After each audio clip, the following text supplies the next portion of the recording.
नमस्कार मित्रों, नई किरण चैनल में मैं आलोक त्रिपाठी आप सभी का हार्दिक स्वागत करता हूं। आज एक नई श्रृंखला शुरू करने जा रहा हूं।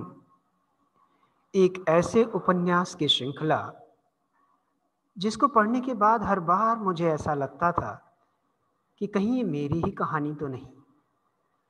तो एक प्रत्येक युवक की कहानी। इस उपन्यास का शीर्षक है सारा आकाश और इसके उपन्यासकार हैं श्री राजेंद्र यादव जी। तो चलिए प्रस्तुत करते हैं नया एक उपन्यास जिसका नाम है सारा आकाश। सारा आकाश में पूर्वार्ध की सांझ, बिना उत्तर वाली 10 दिशाएं। तो यहीं से शुरू होता है आपका उपन्यास। एक, बिना किसी ताल और लय के ढमाढम पिटती ढोलक और औरतों के चिचियाते स्वर अचानक रुक गए। क्या हुआ? क्या हुआ कि साथ सारी औरतें, बच्चे गली वाले जंगलों और छज्जों पर लदाए। नीचे फाटक पर कमर लचका लचका कर ताली बजाते हिजड़े ऐ जियो रे लाला का आलाप भूलकर बौखलाए बौखलाए से ऊपर मुंह उठाकर ताकने लगे। गली के पार ठीक हमारे घर के सामने वाले सांवल की बहू मिट्टी का तेल छिड़क कर कोठरी में जल मरी थी। धुएं के बगोले देखकर लोग भागे, लेकिन किवाड़ तोड़ते तोड़ते तो उसके प्राण पखेरु उड़ चुके थे। हाय, ऐसी शुभ घड़ी में यह सब क्या हुआ? जाने किस अनिष्ट की आशंका से सबके दिल धड़क उठे। ऐसी चीख पुकार भाग दौड़ मच गई थी जैसे कहीं भूचाल आ गया हो। लाख अपने को विश्वास दिलाता था, लेकिन विश्वास ही नहीं होता था कि आज मेरी ही सुहागरात है। सीलन भरी गंदी संकरी गली में देर तक औरतों के रोने चिल्लाने के स्वर पीछे छूटते सुनाई देते रहे। इस उथल पुथल में आंख बचाकर मैं भाग निकला। पीछे से आने वाला स्वर किसी के विवाह के आनंद में गाने का स्वर है या किसी के जल मरने पर रोने का? यह फर्क करना मेरे लिए मुश्किल हो गया था। शायद यह फर्क करने की मुझे फुर्सत भी नहीं थी। आज सारा संसार जान गया है कि इस लड़के की सुहागरात है। देश को साहसी और कर्मठ युवकों की जरूरत है का नारा देने वाला यह युवक भी अब चौपाया हो गया है। कोई विश्वास करेगा कि जो आंधी पानी में भी नहीं रुका वही समर आज 2 हफ्तों से शाखा नहीं गया है, अपने ही साथियों से आंख चुराता घूम रहा है कि इस समय वह मेहमानों, दोस्तों, परिचित अपरिचितों सभी की उंगली उठाती आंखों से बचता कतराता गलियों गलियों मंदिर की ओर चला जा रहा है। वही तो एक जगह है जहां बैठकर कुछ क्षण शांति से इस इतने बड़े परिवर्तन पर सोचेगा। रात को देर से लौटेगा, तब तक यह हल्ला गुल्ला भी शांत हो लेगा, लेकिन स्वर पीछा कर रहे हैं। अरे लो लो, एक और पियो ठाकुर साहब, तुम्हारे दूसरे लड़के की शादी है और तुम ऐसे सुस्त हो। पर यार, तुम्हारे ये समधी कुछ क्यों ठाकुर साहब? आप लोगों में भी बारात के लिए देसी का ही इंतजाम किया जाता है? आज तो विलायती।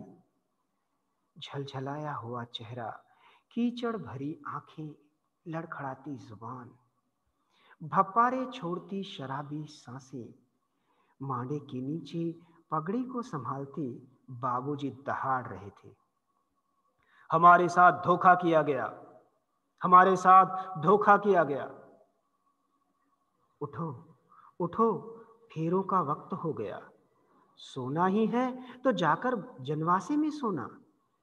यहाँ पड़े हो, न शरीर का होश न कपड़ों का ख्याल। क्या कहेंगे लोग कि अच्छे बाराती लेकर आए हैं। उठो उठो, देख देख उसे, देख जरा। वह जो लड़की की माँ के पीछे वाली है ना, बड़े बड़े बालों की चोटी किए, जिसके कानों में सफेद नगों वाले फूल हैं। यार क्या आंखें हैं, हमारी तो अर्थी यहीं उठेगी। हाँ कहो, कुआं, बावड़ी, धर्मशाला, जो कुछ भी बनवाऊंगा तुम्हारी राय और मशवरे से ही बनवाऊंगा। इसके बाद लड़की वचन लेती है। तू तू उ उ, तू तू उ उ। बाहर नफीरी और किडिंग किडिंग धम नगाड़े के जोर तोड़ मिलाए जा रहे हैं। भागो भागो, इस जंजाल से दूर भागो। मेरे भीतर कोई रट लगाए चला जा रहा है। देखो, वह सामने वाला लड़का कुछ जाना पहचाना लगता है। एकदम मुड़ पड़ो, वरना 2 घंटे बातें करेगा। बेवकूफी के मजाक सुनने पड़ेंगे। बीवी कैसी लगी, मिठाई खिलाओ, हमें बारात में भी नहीं ले गए। भागो।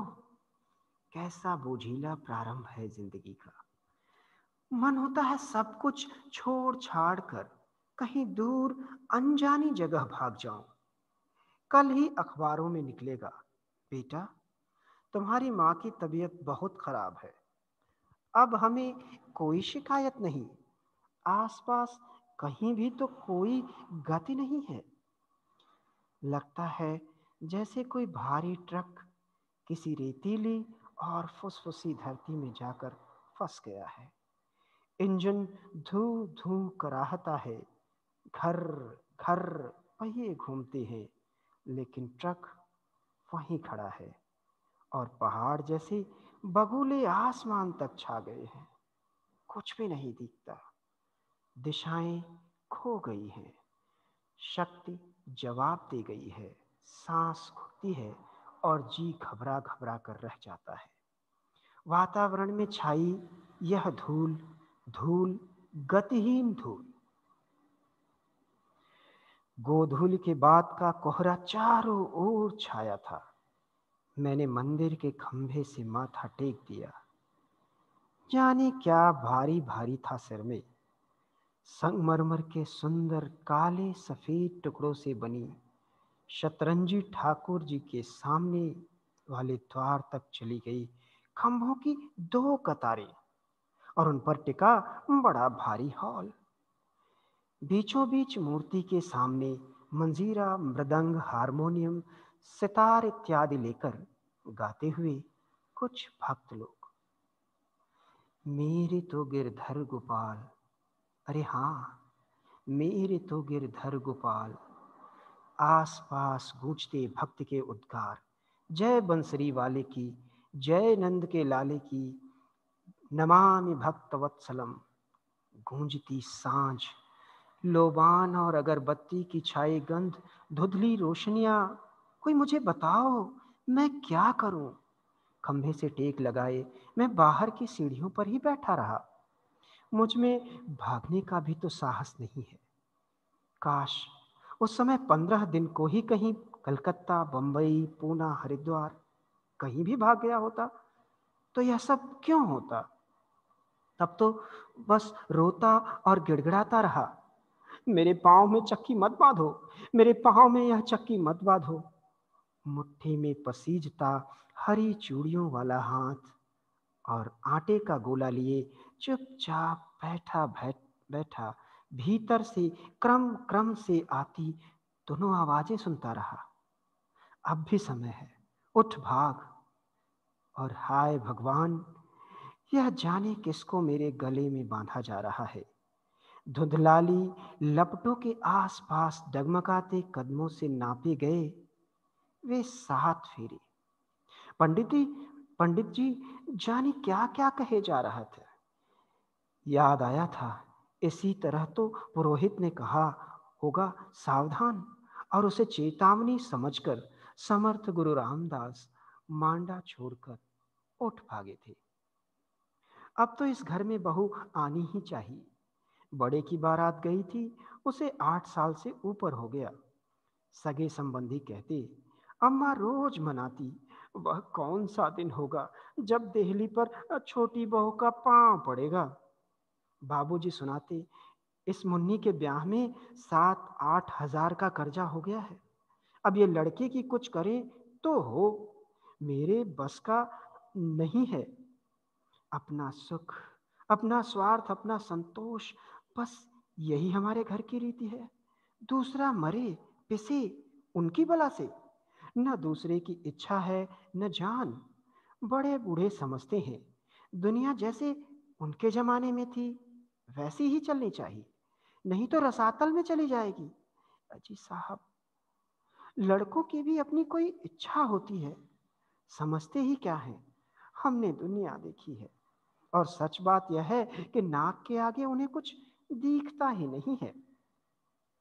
लड़के को इससे ज्यादा और चाहिए ही क्या कि उसकी शादी हो जाए, बहू आ जाए, बच्चे हों, वह क्लर्क बाबू हो जाए और हमारे बाद हुक्के की न संभाल ले। हाय, मेरी वे सारी महत्वाकांक्षाएं, कुछ बनकर दिखलाने के सपने, अब यूं ही घुट घुट कर मर जाएंगे। रात रात भर की नींद और खून दे दे कर पाले हुए वे सारे भविष्य के सपने अब दम तोड़ देंगे। लगता है सुबह जो कुछ सोचता रहा था वह मैंने नहीं, किसी और ने सोचा था। अब तो सब कुछ नकली सा लगता है। मैंने डायरी में लिखा था, मैं इतनी जल्दी अपनी हिम्मत क्यों हार जाता हूँ। अभी से क्यों सोचता हूँ कि मेरी सारी महत्वाकांक्षाएं मर गई। सोने को आग में भी तपना पड़ता है, तभी तो वह कुंदन की तरह निखरता है। सभी के जीवन में परीक्षा के क्षण आते हैं, यह मेरी अग्नि परीक्षा का क्षण है। मुसीबतों से इतनी जल्दी घबरा जाना अच्छी आदत नहीं है। ऐसे संकट के अवसरों पर अपने को साधे रखना मुझे सीखना होगा। यही तो महान बनने का सबसे पहला गुर है, मुसीबतों में दिमाग शांत रखना।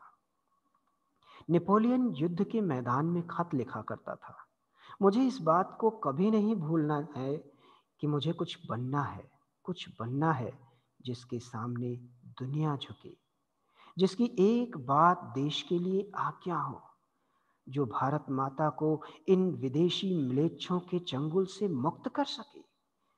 भारत महापुरुषों का देश है। राणा प्रताप और शिवाजी का रक्त मेरी धमनियों में बहता है, उसे लजाना नहीं है। उनकी यह परंपरा, संस्कृति की रक्षा की धारा को हमें ही तो चलाना और जीवित रखना होगा। हम युवक हैं, आज भी हम में हजारों भगवान बुद्ध, महावीर स्वामी, भगवान कृष्ण, भगवान राम हैं। उन्हें जगाने और सामने लाने की जरूरत है।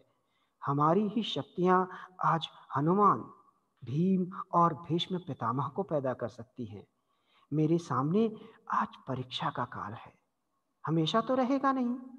यही तो वे खाइयां हैं और रुकावटें हैं जिनके पार महानता और गौरव के आत्मसम्मान का सौरभ है, अमरता का देश है। यह हर्डल रेस, वहां तक पहुंचने के लिए चुनौती है। भगवान ने ये बाधाएं हमारी शक्तियों को मांझते रहने के लिए रखी हैं। हाँ, हम इन्हीं बाधाओं और मुसीबतों पर पांव रखकर आगे बढ़ेंगे। मैं आज भी दृढ़ हूं अपनी उस आजन्म ब्रह्मचारी रहने की प्रतिज्ञा पर। यह सुबह लिखी डायरी, इस समय तो ऐसा लगता है कि जैसे एक तेज बहाव है जो मुझे अपने साथ बहाए लिए जा रहा है, जाने कहां ले जाकर छोड़ेगा। लेकिन अब इस वर्तमान का क्या करूं। बीच में आए इस माया जाल और मोहिनी में अपने आप को फंस जाने दूं या इस झाड़ी से कतरा कर निकल जाऊं। जहां तक हो सकेगा मैं इसमें उलझूंगा नहीं, यह मेरा निश्चय है। हे भगवान, इस परीक्षा के समय मेरी आत्मा को बल देना मुझे दृढ़ता देना कि मैं झुक न जाऊं, कहीं मैं हार न जाऊं। खैर, जैसा भी हुआ, अब तो यह विवाह हो ही गया है, लेकिन मैं आज भी मन से वही हूं। मैं इसकी रंगीनियों और झंझट में नहीं फंसूंगा। शायद बहुत बड़ी बात सोच रहा हूं, लेकिन जी जान से इसे निभाने की कोशिश करूंगा। यह मेरी बनने का समय है, मेरा निर्माण काल है। कोई कहता था, प्रभा 10वीं पास है। मैंने तो उसके हाथ के सिवा कुछ देखा ही नहीं। हाँ, भावरों पर जब वह आगे चल रही थी, तो पाँव देखे थे, महावर लगी थी। लेकिन जो भी हो, मुझे उससे कोई संबंध ही नहीं रखना। मैं उससे बोलूँगा नहीं। अगर बोलना ही पड़ा, तो मतलब कि 1-2 बातें ही बस। अभी तो कोशिश करूँगा कि उसे उसके घर ही भेज दूँ। जब सभी अपना-अपना स्वार्थ देखते हैं, तो मैं भी क्यों न देखूं? किसी के बहकावे में नहीं आऊंगा। दबाव और कहने में आकर शादी कर ली, बस यही बहुत हो गया। तुम्हें कुछ मिला हो या ना मिला हो, मुझे कोई मतलब नहीं। मुझे तो अपना निर्माण खुद ही करना है। चाहता हूं खूब मन लगाकर जी जान से अपनी शिक्षा दीक्षा पूरी कर डालूं। अभी 4 साल और हैं। एमए करूंगा, तब तक वह क्या करेगी, कहाँ रहेगी, मुझे नहीं मालूम। होगा भी क्या मालूम करके, जिस राह ही जाना ही नहीं, उसके मील गिनने से फायदा क्या। बाधाएं कभी कभी बड़ा सुंदर रूप धरकर सामने आती हैं, उनमें न भरमाना ही बुद्धिमानी है। पत्नी की इच्छा जो करे, हम क्यों एक दूसरे के लिए बाधा बने। कोई कहता था, बहुत पढ़ी लिखी है, बड़ी समझदार है। क्या उसे अपना सारा दृष्टिकोण समझाया नहीं जा सकता? मान लो आगे जाकर गृहस्थ जीवन बिताना ही हुआ, तो यह काल उसके लिए भी तैयारी का हो सकता है। कम से कम मुझे उसका चेहरा तो देख ही लेना चाहिए था। भाभी कहती हैं, चेहरे पर हल्के हल्के चीचक की छाई है। पता नहीं नाक नक्शा कैसा है। आज सुहाग रात है, सब लोग छेड़ेंगे, इसलिए यहाँ आ बैठा हूँ। जाने आज क्या क्या करना होता है, कैसे करना होता है। खैर जो भी हो, मुझे इस सबसे लेना देना क्या। मुझे तो आज एक बहुत बड़ा निश्चय करना है। परीक्षा का सबसे कठिन पेपर है। आज अगर फिसल गया, तो संसार की कोई शक्ति मेरा उद्धार नहीं कर सकती।